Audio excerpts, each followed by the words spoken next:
Why God makes you wait. Waiting is one of the hardest parts of life. Most people can endure difficulty more easily than uncertainty.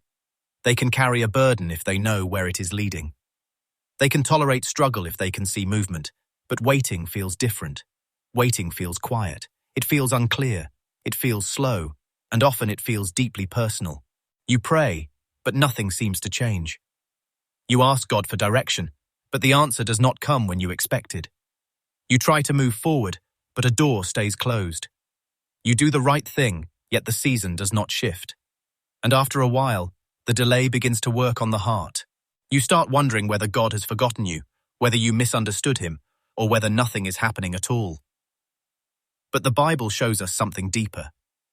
Waiting is not always empty. Delay is not always denial.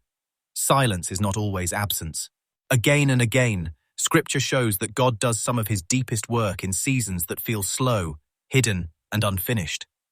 So in this reflection, we are going to think about why God makes people wait, and what the Bible teaches us about patience, trust, and the hidden work of God in long seasons.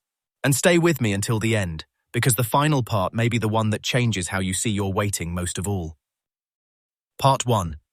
Waiting reveals what is happening inside us. One reason waiting is so difficult is that it exposes the heart. When life moves quickly and doors open easily, people often feel strong. But when they are forced to wait, deeper things begin to rise to the surface. Frustration rises, fear rises, control rises, impatience rises. Sometimes disappointment rises in ways that reveal how much of our peace was tied to getting what we wanted on our timetable. That is one reason waiting is spiritually serious. It does not only test what we want, it reveals what has been ruling us. It shows how much we trust God when life is not moving the way we hoped. The Psalms are full of this tension. David often cries out, "How long, O Lord?" That is not the voice of a man pretending to be unaffected. It is the voice of someone who feels the weight of delay. But what makes those passages so powerful is that David keeps bringing that tension back to God. He does not always understand the timing, but he keeps returning to trust. That is such an important lesson. Waiting is not just about standing still until circumstances change. It is about what is being uncovered in the soul while we wait. Maybe that is why waiting often feels uncomfortable. It strips away illusion. It shows whether we trust God only when he moves quickly, or whether we trust him even when he seems slow. It reveals whether our faith depends on speed, or whether it is anchored in God's character. And for many people, that is where the real battle begins. Not in the delay itself, but in the heart's response to it. Part 2. Waiting is often where God builds depth. The Bible does not present waiting as wasted time. Again and again, it shows that waiting is one of the places where God forms people most deeply. Think of Joseph. He received promise before he received fulfillment. Think of David. He was anointed long before he became king. Think of Abraham. He was given a promise he could not quickly hold in his hands. Again and again, God allowed time to stretch between the word and the fulfillment. Why? Because God is not only interested in giving a blessing, he is also interested in shaping the person who will carry it. That is one of the hardest truths to accept. Often we want God to change the situation, while God is also changing us.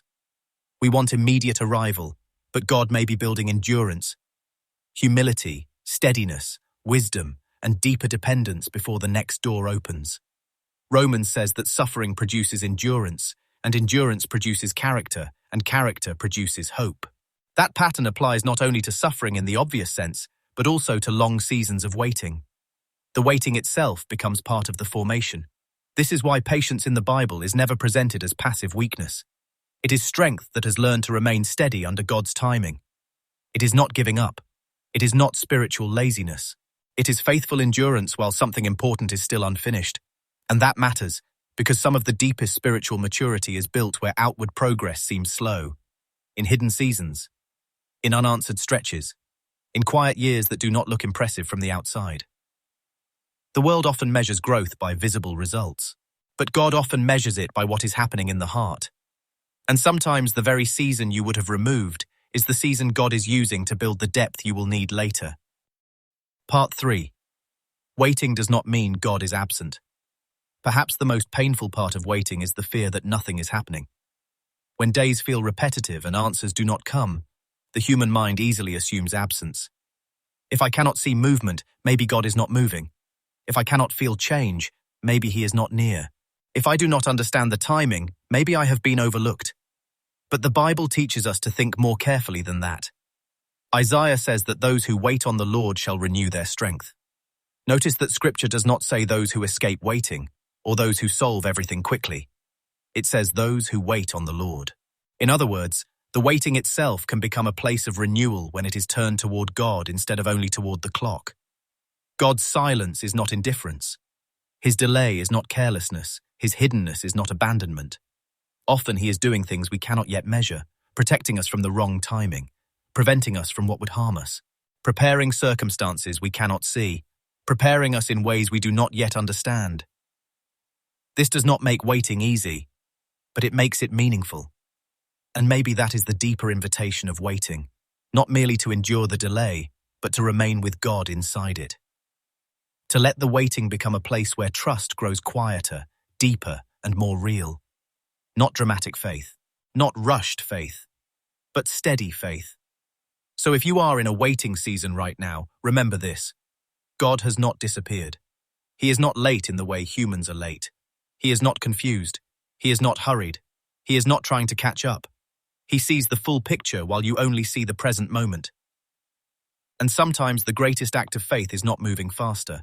Sometimes it is staying soft, staying prayerful, and staying open-hearted while God finishes what only he can do. So why does God make people wait? Sometimes waiting reveals what is happening inside us. Sometimes waiting becomes the place where depth is formed.